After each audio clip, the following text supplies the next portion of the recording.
When I first got this desk, I wasn't sure how I was going to tackle these steel bases. They were in really, really rough shape, and the desk weighed a ton. So I knew even in fixing them, it was going to be really hard to maneuver the desk around without damaging the corners. But nonetheless, I decided to go ahead and get these off so I could send them off to a local metal worker who was able to flatten them out and polish them individually.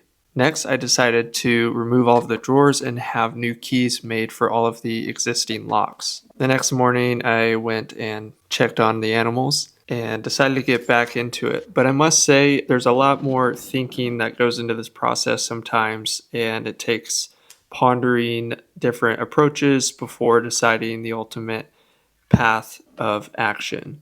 So I decided to flatten all of these areas out to create a nice flat surface before moving on to part two.